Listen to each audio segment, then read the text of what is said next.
Hello नमस्कार सभी साथियों का स्वागत। रीजनिंग की आज की क्लास बेहद महत्वपूर्ण होने वाली है क्योंकि आज की क्लास के सारे सवाल हैं वो परीक्षा की दृष्टि से इम्पोर्टेंट है। इससे पहले भी अपन ने काफ़ी क्लासें रीजनिंग की कंप्लीट हो चुकी है। वो अगर आप तक आपने नहीं देखी हो तो एक बार जाके वो देख लें।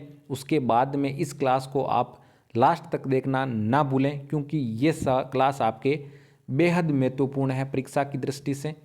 तो बिना समय व्यर्थ के चलते हैं आज की क्लास के फर्स्ट क्वेश्चन पे।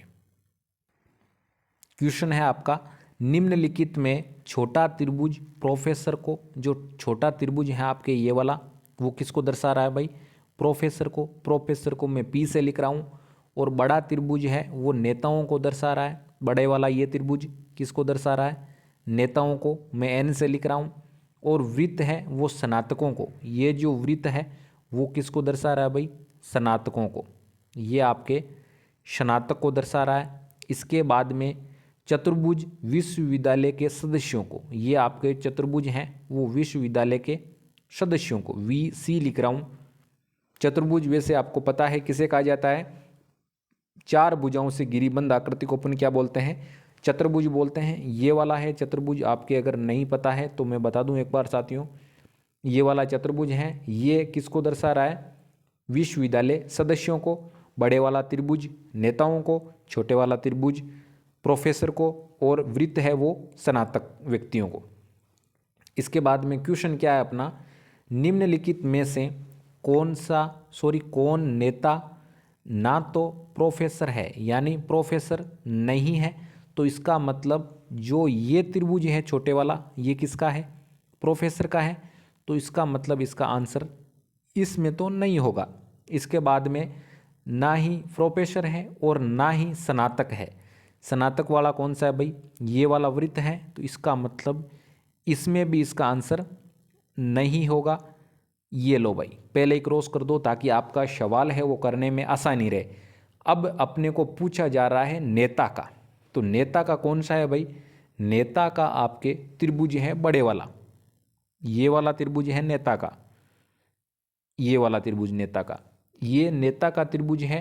इसमें अपने कौन से नहीं होंगे भाई? एक तो ये वाला नहीं होगा प्रोफेसर वाला, और एक ये वाला नहीं होगा स्नातक वाला। तो और कौन हो सकते हैं भाई? एक तो ये हो सकता है भाई, ये हो सकता है आपके विश्वविद्यालय सदस्य तो हो सकते हैं क्योंकि इसमें कहा ही नहीं गया है। तो इसका मतलब आपके ये हो सकता है यहाँ तक। तो अपना कौन सा आंसर सही हो जाएगा? अपना जो डी ऑप्शन है यानी एल और एच, डी ऑप्शन अपना क्या हो जाएगा? राइट आंसर हो जाएगा। इस प्रकार से अपने को आंसर करना है क्योंकि अपने को कहा यह गया है ना ही प्रोफेसर यानी छोटे वाले त्रिभुज में इसका आंसर नहीं होगा, और ना ही आपके क्या नहीं होना चाहिए? स्नातक। स्नातक कौन सा है? वृत्त में इसका आंसर नहीं होगा। तो इसका मतलब इसका आंसर क्या हो जाएगा? डी ऑप्शन इसका राइट आंसर हो जाएगा। उम्मीद करता हूँ समझ में आया होगा। चलते हैं अगले सवाल पे। क्वेश्चन है अपना, SNAKE, इसका संबंध जिस प्रकार से इससे है उसी प्रकार से इसका संबंध किससे होगा? तो सबसे पहले तो इन दोनों के बीच में अपन संबंध ज्ञात करते हैं कि इन दोनों के बीच में क्या संबंध है। सबसे पहले SNAKE,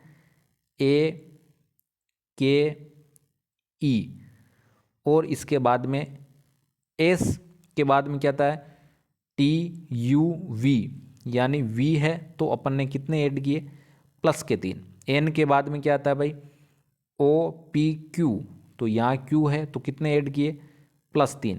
A के बाद में क्या है? D है तो A के बाद में BCD, इसमें भी प्लस 3 ऐड किए हैं। इसके बाद में K के बाद में LMN, N आ रहा है तो इसके बाद में यहाँ देखो N ही है, कितने ऐड किए हैं? प्लस 3 ऐड किए हैं। E लिखा हुआ है, E के बाद में क्या लिखा हुआ है? H, तो E के बाद में GH, कितने ऐड किए? EFGH, तो 3 ऐड किए। यानी जो आपके पहली लाइन में जो वर्ड दे रखे हैं उनमें केवल और केवल 3 3 सभी में ऐड किए हैं। तो अपना अगला वर्ड आ गया। तो इसी प्रकार से अपने को क्या करना है, ये तो आपके क्वेश्चन में दे रखा था, ये आपके CRADLE,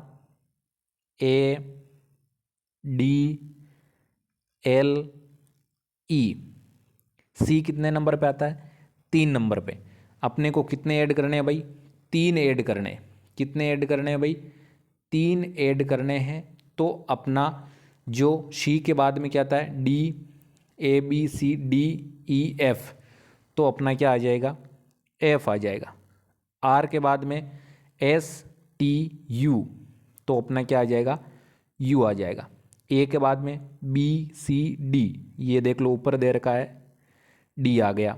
डी के बाद में EFG, क्या आ गया भाई, जी आ गया।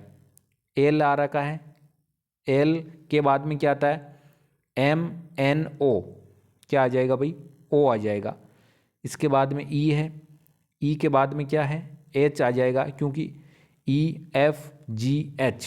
तो इन सभी में कितने ऐड किए हैं भाई, प्लस के 3 ऐड किए हैं। तो इस प्रकार से प्लस के 3 ऐड करने के बाद में क्या आया भाई, FUDGOH, ये अपने पास में आया है आंसर। तो किस ऑप्शन में ये दे रखा है, देखो FUDGOH, यानी डी ऑप्शन अपना क्या हो जाएगा, राइट आंसर हो जाएगा। तो इस प्रकार से अपन कर सकते हैं सही आंसर। अपने को क्या करना है, सबसे पहले तो इनके बीच में संबंध पता करना है कि इनके बीच में संबंध क्या है। जिस प्रकार से आपको पता है एस है, एस जिस संख्या पर आता है उसमें 3 जोड़ते हैं तो क्या आ जाता है भाई, वी आ जाता है। इसके बाद में एन के में जिस संख्या में 3 जोड़ते हैं तो क्यू आ जाता है, ए में 3 जोड़ते हैं तो डी, के में 3 जोड़ते हैं तो एन, ई में 3 जोड़ते हैं तो एच। उसी प्रकार से सी में 3 जोड़ने पर एफ, आर में 3 जोड़ने पर यू, ए में 3 जोड़ने पर डी, और डी में 3 जोड़ने पर ई, एल में 3 जोड़ने पर ओ, और ई में 3 जोड़ने पर एच आ जाएगा। और इस प्रकार से अपना डी ऑप्शन बिल्कुल सही होगा। चलते हैं अगले सवाल की तरफ। क्वेश्चन है अपना, यदि शनिवार को आरंभ होने वाले 30 दिन के महीने में, यानी आपके महीने का आरंभ किस वार से हो रहा है, महीने का आरंभ आपके हो रहा है शनिवार से, यानी 1 तारीख को कौन सा वार होगा, शनिवार होगा। 1 तारीख शनिवार।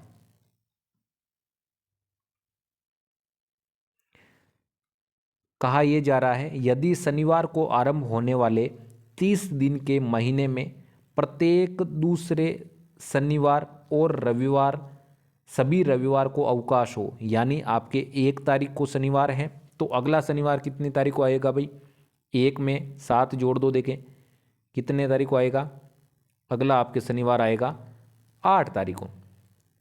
8 तारीख को शनिवार है तो उससे अगला शनिवार कितनी तारीख को आएगा, 15 तारीख को।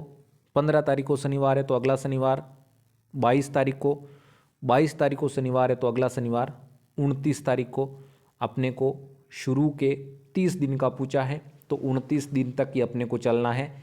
इसके बाद में आपको पता है 1 तारीख को अगर शनिवार है तो 2 तारीख को क्या रहेगा भाई, रविवार रहेगा। पहला रविवार 2 तारीख को है तो दूसरा रविवार कितनी तारीख को होगा, पहला जो रविवार है वो कितनी तारीख को है भाई,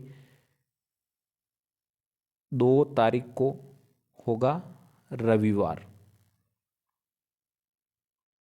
पहला रविवार 2 तारीख को है तो दूसरा रविवार कितनी तारीख को हो जाएगा, 9 तारीख को, क्योंकि 2 में 7 जोड़ दिए। तीसरा 16 तारीख को, चौथा 23 तारीख को, पांचवा 30 तारीख को। अपने को 30 दिनों का ही पूछा है। अब ध्यान से पढ़ो क्वेश्चन को। क्वेश्चन में ये बोला जा रहा है यदि शनिवार को आरंभ होने वाले 30 दिन के महीने में प्रत्येक दूसरे शनिवार, यानी आपके अगर पहले शनिवार को अवकाश नहीं रहेगा तो दूसरे शनिवार को आपके अवकाश रहेगा। यानी 1 तारीख वाले शनिवार को अवकाश नहीं है तो 8 तारीख वाले शनिवार को अवकाश है। इसके बाद में 15 तारीख वाले को नहीं है तो 22 तारीख वाले को है, तो 29 तारीख वाले को नहीं है तो आगे अपने पास में है भी नहीं शनिवार। इसके बाद में कहा यह जा रहा है प्रत्येक दूसरे शनिवार और सभी रविवार, यानी 9 को भी अवकाश है, 2 को भी अवकाश है, 23 को भी है, 16 को भी है और 30 को भी है। प्रत्येक रविवार को अवकाश हो तो बताएं कि उस महीने में कार्य दिवस कितने होंगे। तो सबसे पहले अवकाश की अगर बात करें, टोटल अवकाश कितने हो जाएंगे। एक शनिवार छोड़ के दूसरे शनिवार को छुट्टी थी, तो एक ये छुट्टी है और एक ये छुट्टी है, टोटल 2 शनिवार को, और रविवार कितने हैं भाई, 5 आए। टोटल उस महीने में 7 अवकाश रहेंगे। टोटल कितने अवकाश रहेंगे, 7 अवकाश रहेंगे। तो अब अगर कार्य दिवस की बात करें, कार्य दिवस टोटल अगर 7 रविवार है यानी 7 अवकाश है उस महीने में, तो टोटल कार्य दिवस कितने होंगे। तो कार्य दिवस कितने हैं टोटल, अपने को पास में 30 हैं, 30 में से 7 आपके अवकाश हैं, तो 30 में से 7 माइनस किया तो 23 दिन, यानी कार्य दिवस कितने दिन रहेगा, 23 दिन आपका क्या रहेगा, कार्य दिवस रहेगा। तो कौन सा ऑप्शन सही हो जाएगा, डी ऑप्शन अपना क्या हो जाएगा, राइट आंसर हो जाएगा। थोड़ा सा सवाल को घुमाया हुआ है, क्योंकि अपने को कहा यह जा रहा है कि कोई महीना है उसका जो स्टार्टिंग है वो हो रहा है शनिवार से, और एक शनिवार छोड़ के अगले शनिवार को छुट्टी है यानी अवकाश है, और प्रत्येक रविवार को अवकाश है। तो उस महीने में 5 तो आ जाएंगे रविवार, पाँचों के पाँचों रविवारों को अवकाश है, और आपके 2 रहेंगे शनिवार को अवकाश। तो उस महीने में टोटल 7 तो अवकाश रहेंगे, और टोटल 30 दिनों का महीना है, तो 30 में से 7 दिन अवकाश रहेंगे। तो टोटल उस महीने में 23 दिन क्या रहेंगे, कार्य दिवस रहेंगे, यानी 23 दिन टोटल उस दिन में उस महीने में कार्य होगा। तो इस प्रकार से अपना डी ऑप्शन क्या हो जाएगा, राइट आंसर हो जाएगा। चलते हैं अगले सवाल की तरफ। क्वेश्चन है, निम्नलिखित समीकरण में स्टार के स्थान पर रखे जाने वाले गणितीय चिन्हों के समूहों को चुनिए, यानी ए ऑप्शन में, बी ऑप्शन में, सी ऑप्शन में और डी ऑप्शन में जो चिन्ह दे रखे हैं उनको इस समीकरण में रखना है, और टोटल अगर 12 आ जाए तो इसका मतलब वो चिन्ह क्या होंगे, सही होंगे। तो सबसे पहले ए ऑप्शन वाले देखते हैं रख के, 7, फिर पहले गुणा, फिर वापस 7, फिर माइनस, फिर 2, फिर भाग, फिर 1। तो सबसे पहले क्या होता है भाई, भाग होता है, सभी को पता है बोर्ड मास के नियम से। सबसे पहले भाग, फिर गुणा, फिर जोड़ और फिर बाकी, ये होता है बोर्ड मास का नियम। सबसे पहले भाग, तो 2 में 1 का भाग दिया तो वापस 2 ही, कोई फर्क नहीं पड़ेगा, माइनस के 2।